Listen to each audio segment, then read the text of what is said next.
which is just, oh my god, I love octopi. I just think they're adorable. They are so smart.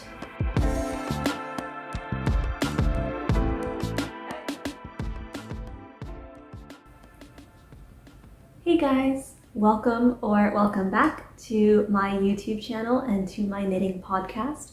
It is lovely to have you here. Thank you so much for joining me today. My name is Samantha and I am the knitter and knitwear designer behind the Strikkechick. So it's officially fall in the northern hemisphere of the world, and so everyone's very excited to start knitting sweaters again. I sure am. And obviously in Tromsø, in the Arctic Circle of Norway where I live, it gets very cold very fast. So we've had a very lovely fall from about mid-September-ish to now, which is right at the beginning of October. So while the rest of the world is going into fall, we are going into winter. So I initially wanted to talk to you guys today actually about the 10 sweater patterns that I really want to knit for this fall. But I think what it's going to end up being is more of a like 10 sweaters that I want to knit in the fall and winter, because that's kind of, I don't know, seasonally that line is very blurred for us because it's always winter.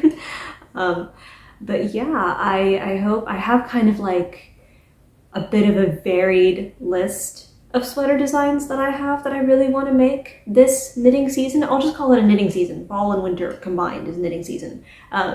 Yeah, but I mean, I have some color work. I have some very simple top-down comfort knits, and I hope that some of it sounds interesting to you, and I would love to know what you're planning on casting on this knitting season as well. So before we get into all the good stuff, I just wanted to show you guys what I'm wearing, which unfortunately is a pattern that has been discontinued. This is the Knitting for Olive sweater my size, which I bought when they were doing their fundraiser to help support Ukraine earlier this year. And I think kind of immediately after or very shortly following that sale, or not sale, that fundraiser, they discontinued the olive sweater my size pattern, which is the adult version of their olive sweater pattern, which is a children's version of the sweater. And they replaced it with the olive turtleneck, which is a beautiful design as well. This one is knit from the bottom up and the olive turtleneck is knit from the top down. But the difference being, I'll try to show you guys the hem. This sweater has this really pretty scalloped hem, but the olive turtleneck has a ribbed hem, and I think that's kind of what drew me to this sweater in particular. And also it's knit on very big needles because it uses 3 strands of soft silk mohair together with a strand of silk. So I just thought it was a really appropriately fall kind of sweater to talk to you guys about my fall sweater knitting plans.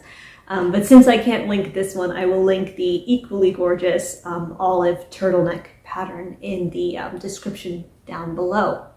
So getting started on the list of the 10 sweaters that I want to knit this knitting season, and of course this is a very ambitious list, and a lot of these sweaters are not my own designs.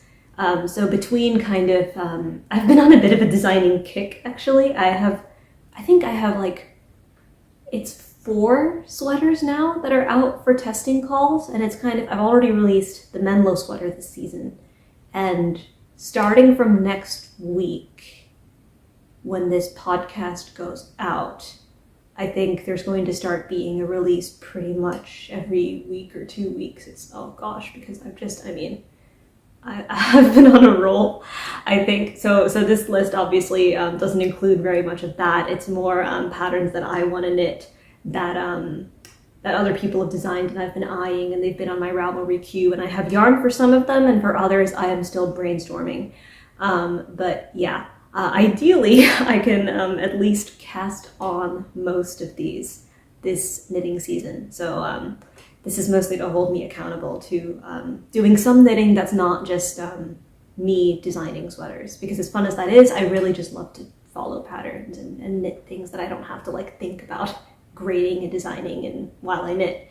So speaking of low effort knitting, I'm actually going to start you out with my with my, what's it called? The most ambitious project on my list, which is, and I've got my handy dandy list here, the Lillehammer 94 sweater. So for the Olympic Games, there is a yarn company in Norway called Dale Garn. And for the different Olympics, I think it's just the Winter Olympics, they make a specific Olympic sweater. And so the one from Lillehammer, when the Winter Olympics were held in Norway in 1994, they have a very, very pretty all over, I think it's Norwegian colorwork, not Fair Isle motif for that sweater. That just looks absolutely insane and just so incredible. And I saw that somebody on Instagram, a young Norwegian knitter, had knit that and gifted it to one of her friends, and I was just, oh my gosh, I was just amazed with how gorgeous it is. So when the yarn that they used in the official pattern went on sale, I had to snatch it up. So now I have enough yarn to knit the Lillehammer 94 pattern, and it is, I'll show you the main color first, and then I'll show you my contrast colors.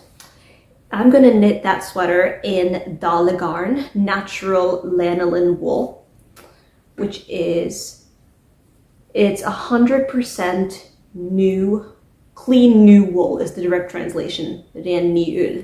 And it is a non-superwash yarn. Yeah, 100% wool. It is 100 meters in a 50-gram skein, and it's meant for use on 4mm needles. And I think that's what the pattern asks you to use. They want you to use 4mm needles to knit this sweater. So this is going to be my main color. This is the black, and I'm going to use white as my primary contrast color. And for the little accent details, I have this yellow shade and a red and an olive green. So I think that's actually one of the official color combinations that they recommend that you use, because I just I wanted a really, really classic Norwegian sweater. So this is, I just tried to keep it as kind of standard as possible, using the recommended yarn, using the recommended colors, just because I think it's going to be a real timeless kind of pièce de résistance of my knitting ability. And I've also been very, very into Fair Isle recently. And I think just the way that this design is set up will be a real test of like, can I maintain tension and things like that. So I'm calling this one of my forever projects. So if you saw in my last video, my last vlog that I did, I talked about how I had finished my boyfriend's Arktisk Sommergenser, which is a colorwork outdoor tur sweater, like an outdoor, you take it on skiing trips and hiking trips and such. And that was another one of my kind of forever sweaters because it took so long to do. And right now, my current forever project is the Innes skirt by Knits from Oslo. So I think when I'm done with that, this will be my next forever project. And I designate that as projects that, firstly, they're not test knits, they're not designs, but they're also very labor intensive for one reason or another. And that is definitely what this will be. But I do really want to cast it on and get it finished. So this is kind of high on the priority list, where I'm interested in the process of knitting it, and then I really, really want it in my wardrobe, I think, at the end of the day. I think it would be so much fun to have that to go on cross-country skiing trips with. I would just feel so authentically Norwegian. I don't know if that's weird to say, but yeah, I just, and the pattern, unfortunately, I think is only in Norwegian from Dale Garn, but because it's mostly charted, I think that will be no problem. And also I write patterns in Norwegian, so it's okay.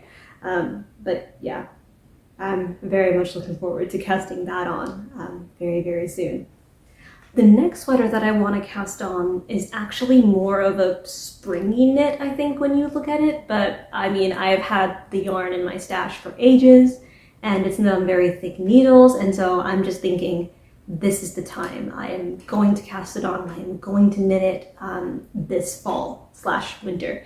So I am going to knit Christian's Fingenser, which is a light version of Christian's Husk, which is a design by Annette Opheim behind the We Knit Shop.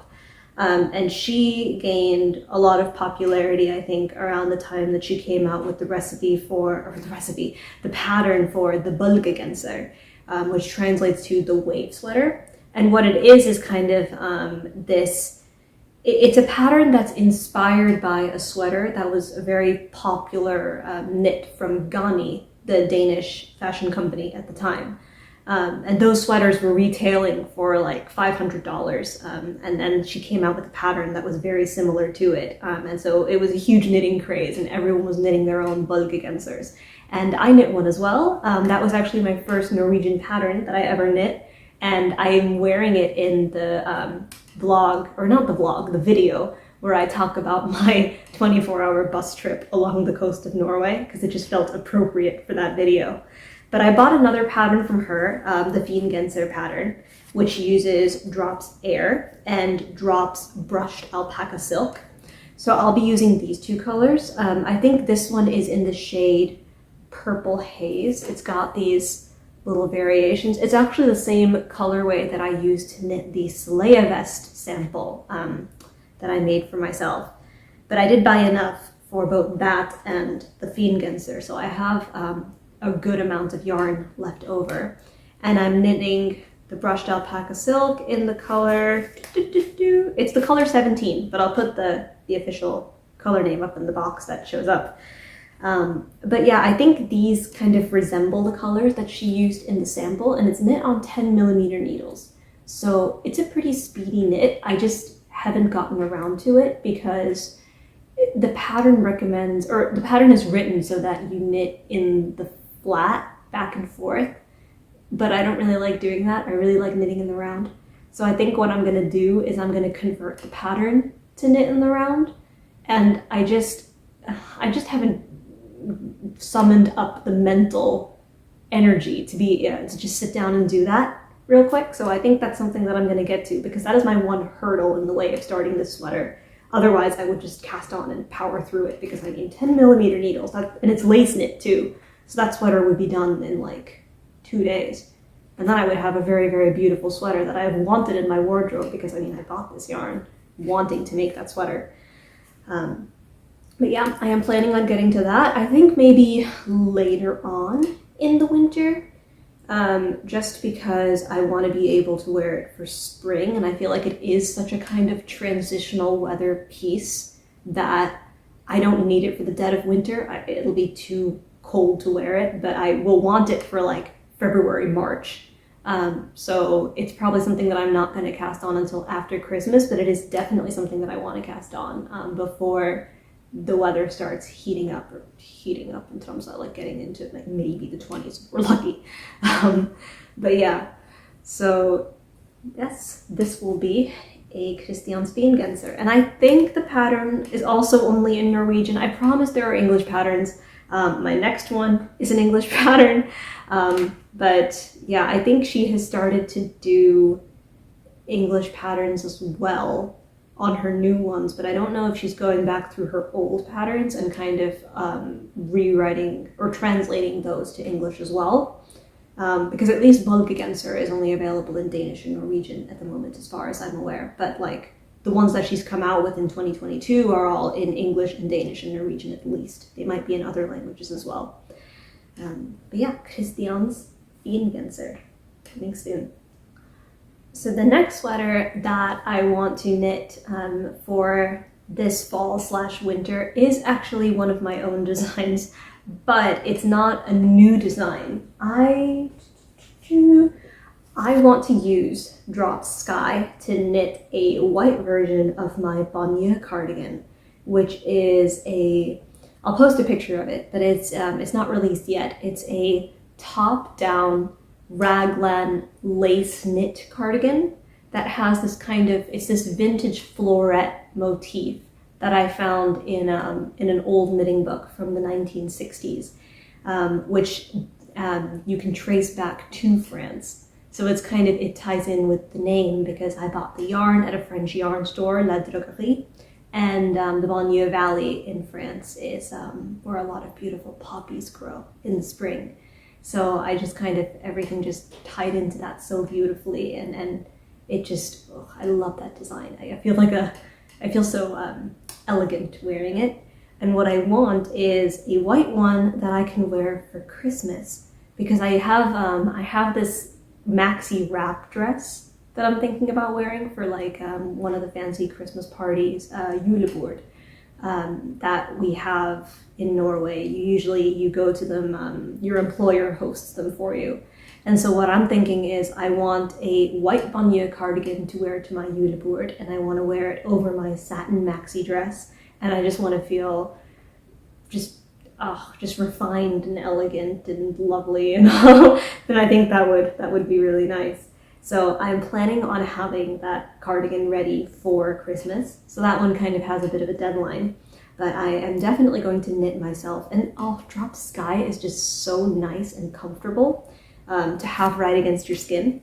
So I am very much looking forward to having a Bonnieux cardigan in this color. I think this is 01, so this is probably white, like not natural or anything, just white.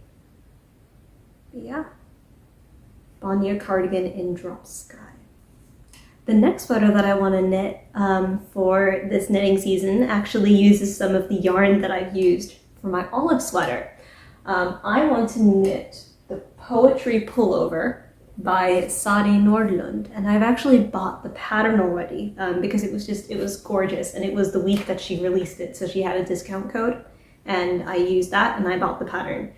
And I don't know what yarn she used on it. I'll put that into the little info box, but I saw that a tester who had knit her pullover had knit it with a strand of Knitting for Olive soft silk mohair, and they had used a thread of Knitting for Olive merino with it. And I just thought that was really nice because I have all of this dusty olive soft silk mohair left over from this sweater. And I have almost 4 entire skeins of it left, so I think that's enough for the whole sweater. But the one thing that's been holding me back is that I don't want to hold dusty olive with the olive colorway for merino, just because I'm like, I have this sweater, and I don't really want to reuse this color and have a whole sweater that's exactly the same color as this. I love this color, but I don't know, it's like I've made one, and the motif for the Poetry Pullover is also kind of lacy like this, and it would be too similar. So what I want to do ideally is find a color that, if I can show you, this accent color that I showed you on Dalegarn, the lanolin wool, if I can find something like this and kind of hold it together with the soft silk mohair, then that would be ideal, because I am very much a fan after the Semper sweater by the Knit Pro Girl, where she held together different colors of the fingering merino and the soft silk mohair, and she kind of she experimented with oh, what is this result color in the end, and it was this beautiful duck egg blue. And that inspired me to be like, I want to combine this with a color that isn't olive, that isn't a perfect match, but that complements it so well that it creates this beautiful new color. So I am thinking about maybe bottle green merino from Knitting for Olive. I'm open to other suggestions. If you have held anything olive-y with another color, I don't want to do white because I feel like that would look too marled. And the pattern is very intricate, so I don't want to drown it in some color play. So I want the colors to kind of blend and work together, and if it looks like a bit of a semi-solid, then that's fine, but I don't want it to be such a big contrast that it completely washes out the pattern. So that's what I'm waiting on to cast that sweater on, but I really do want it for this knitting season. So I think one of the next yarn purchases I do will probably be something that can go with this, and then I can knit the Poetry Pullover. And the reason I was so into it, actually, I love how Sari Nordlund did the yoke increases on that sweater. I love the kind of gradual, it goes from this really small detail to like a larger and larger and larger version until the entire yoke is just done, and then you just kind of continue that motif down, and it's a great effect, and it looks so kind of seamless and polished and elegant, and I just want to knit it so bad. So that's definitely on my to knit list for this season. The next sweater that I want to knit is a turgenser, but for myself. So I knit my boyfriend's Arktisk sommergenser from Linka Newman's Vildmarksgensere 2 book. And one of her, I think her most popular design from that book is the Hopi Pullover. And I really like that design because I feel like it's just such a beautifully done Fair yoke that is, first of all, it has very, very short floats, which is like, oh, it's the ideal. I hate having to catch my floats. Oh, like I get that it's necessary, but it twists the yarn and then I have to sit there and manually, oh, I mean, I bet there's a better way for it, but me as like a newer knitter, I get very, very annoyed having to untangle all of my yarns and make sure that the right one is over and the right one is under and all that kind of stuff all the time. But Hopi has very short floats, and so you don't have to worry about any of that. And I already went ahead and I bought yarn for it, I think about a year ago when I had a discount code. So the main body of my Hopi sweater is going to be Läppi in the colorway, I want to say it's 1418, but I will put the official name in the description box. And it's kind of this like peachy sand kind of variegated yarn. Very, very rustic, very, very scratchy. It is 100% Icelandic wool. It's 100 meters in a 50-gram skein, 4 to 5 millimeter needles. It is pure new wool. So kind of like the Dalegarn lanolin. It's just that this is less scratchy than this. But, oh, I mean, I told you guys in my last video when I washed the Läppi yoke that I put on my boyfriend's Arktisk sommergenser, it got so much less scratchy and so much kind of softer, and all the color work kind of evened out, and so that kind of gave me a little bit of motivation to knit more in Läppi. So this yarn that has been languishing in my stash will be put to good use this season, so I have a nice turgenser ready, hopefully for February, March, when skiing weather is really good, because by then mørketid, the dark time, is over. That's when the sun doesn't come up over the horizon, so that will happen for us from the end of November. The sun will set for good, and it won't come back over the horizon until, oh gosh, I want to say like is it mid-January or is it's mid-January, surely. I think it's like January 21st is Tromsø's Soldagen, which is actually what Soldag is named after. It's the day when the sun comes up over the horizon for the first time in the new year. So we're gonna have about 2 months of mørketid, and usually I'm not a big fan of going skiing then, because you either have to go on the trail that's lit up or you have to wear a headlamp. And oh, I don't know, I don't feel comfortable enough in my abilities as a skier to do that. But then when it starts getting a bit lighter, there's still snow on the ground, the sun makes it a little bit warmer, so it feels nicer to go on ski trips. And I want to have this ready for that time when it feels nice to go on ski trips, but you still want some nice warm wool to wear so that you can keep nice and cozy while you're skiing. And it's also nice because this wool is very breathable, I've found. So you can wear it while you're exercising, and as long as you're not kind of like working up a major sweat, you should be pretty fine. So yes, this I hope to have ready by early 2023. It feels crazy to say 2023. Oh, time flies. Oh, and I forgot to show you the accent colors I'm going to use for my Hopi sweater, which are all very nicely packed in this, so I think I'm going to keep them there, but I'll try to like... So she used This one is called Heaven Blue Heather, and she used this one in her samples that is in the book. And this one is called, no, it's not. I think this might be Glacier Blue Heather. This is Glacier Blue Heather, and I will put the names of the other two on the little yarn note thing. But yeah, I think that these are a really good contrast to this. So I think that will make a really striking, really pretty outdoor sweater that belongs around a campfire. The next sweater that I want to make is the Augustins number 11. I hope I'm pronouncing that right.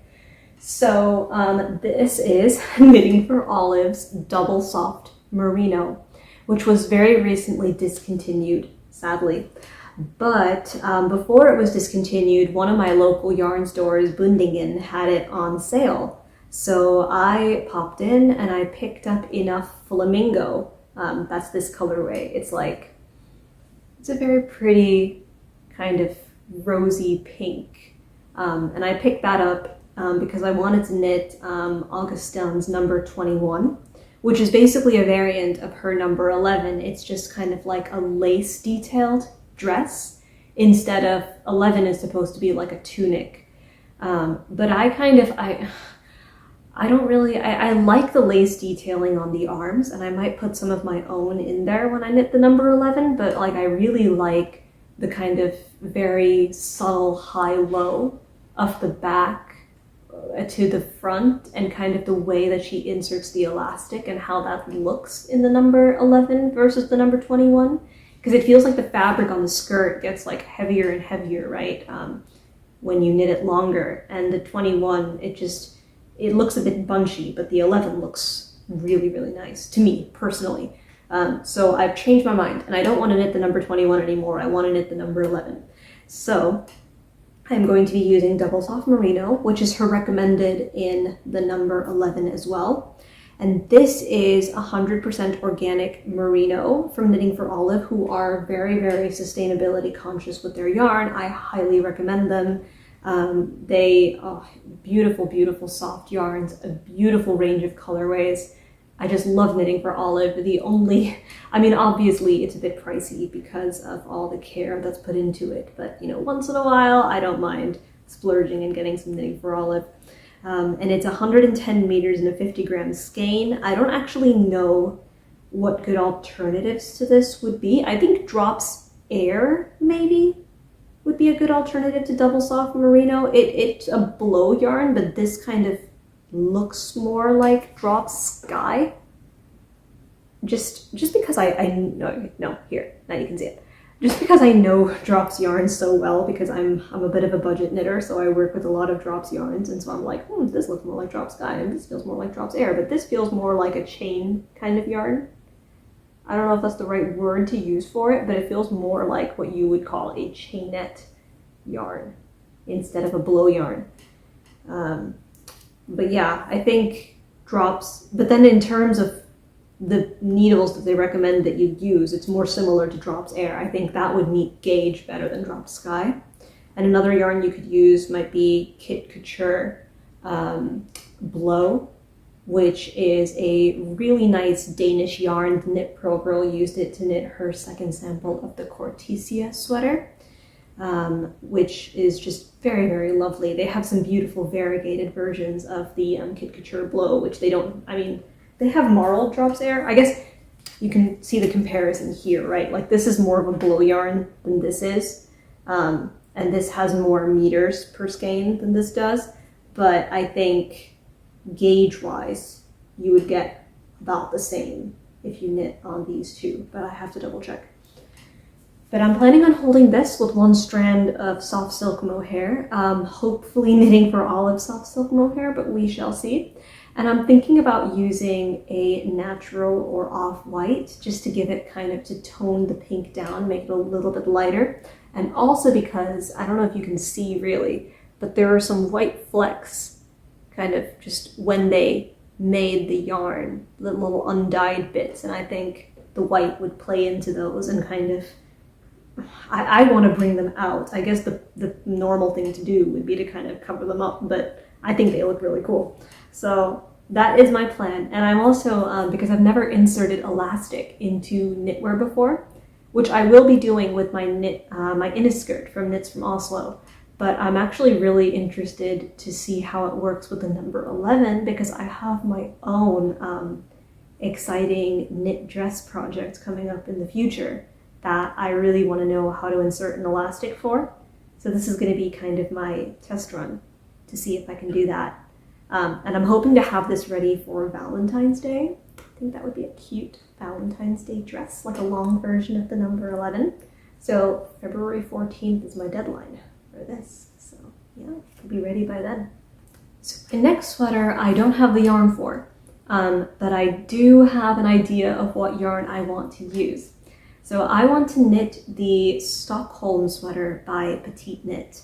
And confession time, I actually have never knit a Petite Knit pattern, which sounds a bit crazy, I know, but when I picked up knitting, when I was a beginner, I wanted to go for the drops design patterns, because I was just thinking, I was like, okay, I have this yarn from this yarn supplier and there's free patterns to go with it, so I will just try this out and see how this works, and I'll learn new skills this way, and kind of, so I did that for quite a bit.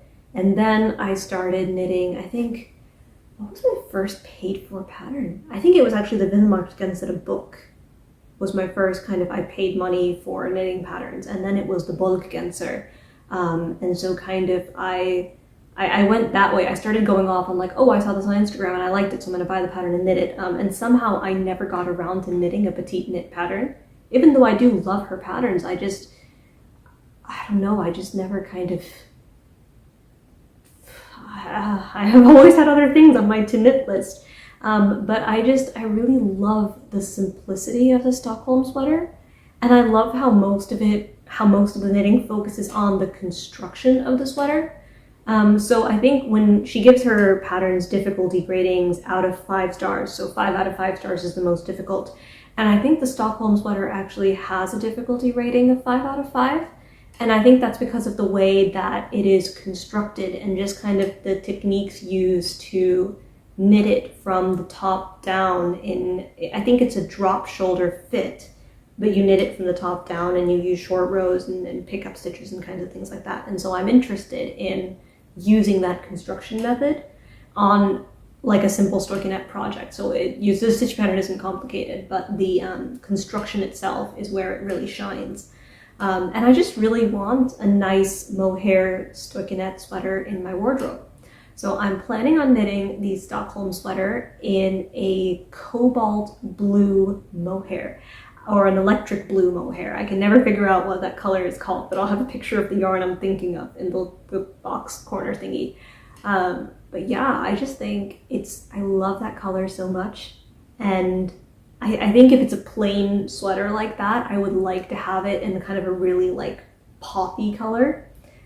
So I think electric blue is the way to go, because after jelly bean green, which has my heart, or Kelly green, the color of my Strand sweater, I love electric blue. So an electric blue Stockholm Sweater is in the plans for the future, and I think I'll pick that up when I want something that's kind of, I just want to knit stockinette in the round, and maybe when I'm in a bit of a mood where I don't mind mohair getting everywhere. But yeah, I think I don't really have a definitive deadline on that. I haven't bought the pattern yet, but I will. And yeah, I'm just really excited to knit my first Petite Knit pattern and see what that feels like for me. So the next sweater I also do not have yarn for, and I also don't actually have a clear idea of which sweater I want to knit, which is kind of a weird thing to say for like, oh, these are the patterns I want to knit. But what I have in my mind is I want to knit a sweater with stripes, like a timeless, classy kind of, Parisian kind of stripy sweater.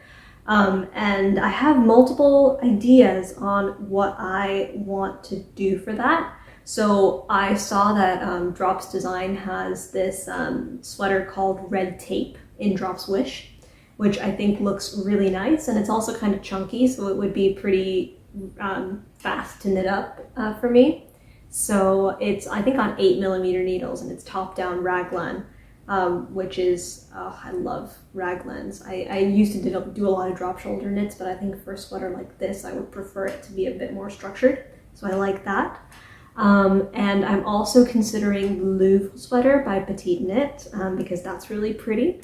Or my favorite things knitwear just came out with their sweater number 22, which is also a nice striped sweater. But I don't know how I feel about the buttons along the sleeve, because when I look at that, I think children's clothing.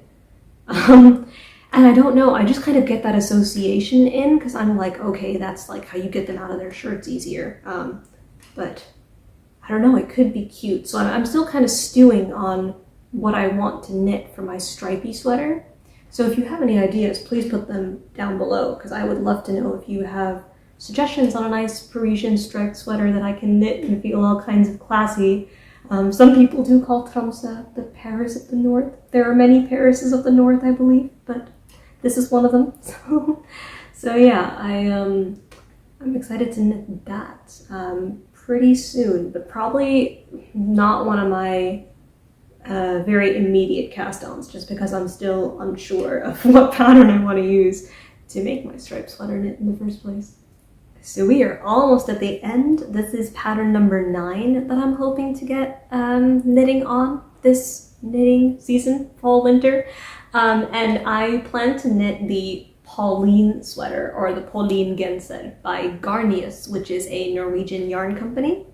And they also make patterns, and they collaborate sometimes with independent designers and have them design patterns for them, and then release kind of, what do they call them, kits to make the pattern, or to make the design, I mean. So I bought a sweater called Garnius, I bought a sweater from Garnius called the Pauline Sweater, the pattern for it, early in 2021.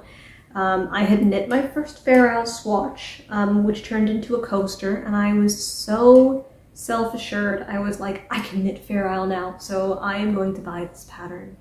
And oh boy, was I intimidated, because one, it was in Norwegian, and I had never knit a Norwegian pattern before. I had never knit a sweater before, and I had never knit Fair Isle before, or done any kind of raglan decreases, and this is like, it's knit on, I think it's 3.5mm needles, or 3mm needles, or something like that, and I just looked at it and I was like, I can't do this. And rightfully so, because I don't think I could have at that point. So the yarn and the pattern sat untouched in my stash for months, and I think I will be ready to cast it on this winter, maybe over Christmas, when I'm looking for a bit of a kind of relaxing knit, because it's knit from the bottom up, and so you don't get to the yoke until the very end, right? So you're just knitting stockinette for hours and hours and hours until you kind of get to the point where you need to join the arms and the body together. And I'm planning on knitting it in, this is Baby Merino by Marinor. And it's this really pretty kind of honey gold color for the main body, and my accent details are going to be in their white. So I've actually, when I went to a knitting cafe that was hosted by Bundingen in Tromsø, there was someone at the table with me who was wearing the Pauline sweater, and I immediately recognized it, and I was like, oh my gosh, that I want to knit that, because that looks just so nice. It's kind of, it has this really nice kind of very wide Fair Isle design on the yoke that I think is just really versatile. You can dress it up and make it look fancy. It looks very kind of like, I mean, I'm elegant without trying. I love it. So I really just want to have it in my wardrobe. So I am planning on knitting this whenever I can just kind of sit and, I don't know, have a fair bit of time to just knit Strikkechick Island again, when the memories of knitting my boyfriend's Arctic Summer Genser Strikkechick body wear off a bit, then I might sit down and say, okay, yes, now I want to get started on this. Because it is a very thin yarn, and it's a very, I think, because it's a long sweater, so it's a big knit. But I think I might be up for the challenge just because I want to wear it so badly. So yes, Pauline Sweater. So my last sweater that I want to knit is another ambitious project. So it's almost like we're coming full circle from the Lillehammer 94 sweater, which was the first one that I talked about. And this one I also don't have the yarn for at the moment, but I do have an idea of the yarn that I want to use. I want to knit, and this has been sitting in my Ravelry queue for ages, and I really want to get around to it. And it's the Embrace Octopus sweater, which is just, oh my god, I love octopi. I just think they're adorable. They are so smart. I think that's what kind of, and I just, that combined with the way that the tentacle just kind of ropes around your arm, I love it. I just, oh, I love it so much. And I just need it. I want the experience of knitting it, because I think it would just be like, I mean, holy fair isle. I mean, oh, it is only a 2-color fair isle, which is nice, because the Lillehammer sweater, for example, that's 5-color fair isle, so that can get pretty intense. But even though this is a complicated pattern, it's just 2 colors that you're alternating between. And the yarn that I'm thinking about using for it is actually what the designer used. I want to use fritidsgarn, which is a 100% Norwegian wool yarn that is like 70 meters to 50 grams, I want to say, because I've used fritidsgarn quite a bit in the past. But I'm also kind of, I'm also very into the idea of using a yarn like Drops Air with Drops Kid Silk or something. Like, I think that would also be a fun yarn combination to do. And then I saw one version of the Embrace Octopus sweater on Ravelry where someone had done like a navy blue body and then had done a variegated yarn for the octopus, and oh my god, that is just so gorgeous. So if I could find like a thick hand-dyed mohair variegated yarn that I really like, I think that could also be an option to like use different yarn qualities. But then you couldn't use thin silk mohair. It would have to be just the merino yarn by itself, because I don't want to like dilute the variegated yarn. That kind of defeats the purpose.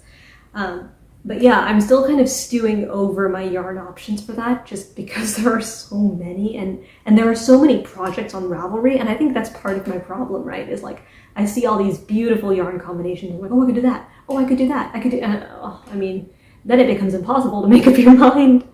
But yeah, I think the safe bet is to go with like a black or a very dark navy blue, and then like an off-white for the octopus. But then I'm also worried about like, will it bleed? Because it could, and then it's like all of a sudden you can't see anything that you've just done, and I would cry. But yeah, because I want there to be like a really crisp contrast, so I think the solution is gonna have to be, you know, I could use Peer Gynt. I did comment on the fact that when I knit my Stockholm Sweater in Peer Gynt Jelly Bean Green and thin silk mohair, and when I gave it a bath for the first time, oh my god, it turned the water like, you know, St. Patrick's Day on, no, St. Patrick's Day in Chicago, when they put the dye in the river, and it just kind of, it's bright green. That's what my blocking water looked like. So saying that Peer Gynt doesn't bleed is certainly not a entirely true statement. I think there are just certain colors that may not bleed, because I've washed their dark blue before with their white, and that didn't bleed into each other. It was perfectly fine. So maybe that's a combination that I end up going with, and then using like a thin silk mohair follow thread with the Peer Gynt. Could be an option, because I really like that yarn combination too. So yeah, there are some options out there for the Embrace Octopus sweater, but I really want to knit that sweater. So I will cast it on at some point. I definitely want it finished by the end of 2023, because I just want that in my wardrobe. So yes, if you have any yarn suggestions, or if you yourself have knit the Embrace Octopus sweater, I would love to hear about it. So drop me a comment below and I will go look at your Ravelry project page and have yet another yarn option to be inspired by when thinking about how to knit that sweater. So there you have it. There are 10 sweaters that I hope to knit this knitting season, fall/winter. But, you know, I'm cheating a bit because winter in Tromsø kind of officially ends around May. Because there's still snow on the ground, so I have quite a bit of time to get to these projects, and I really do hope to get some of them on and off the needles, so especially the ones that I kind of have designated for certain events, like my white Bonnieux and the Augustin's number 11 and the Lillehammer sweater. I really want to be able to wear those for very specific things, so fingers crossed that they are ready in time. And I am really, really excited to know what you are planning to knit this knitting season. Please leave comments below so I can get inspired and add even more projects to my to knit list, because it's not like I have enough or anything already, clearly. But yeah, if you liked listening to my knitty, yarny, chatty kind of vlog series, please click the like and subscribe button for more similar content. And if you want to come over and say hi, I am over on Instagram and Ravelry and TikTok as the Strikkechick. And you can also find me on my own website, thestrikkechick.com. Until next time, you guys, happy knitting! Bye!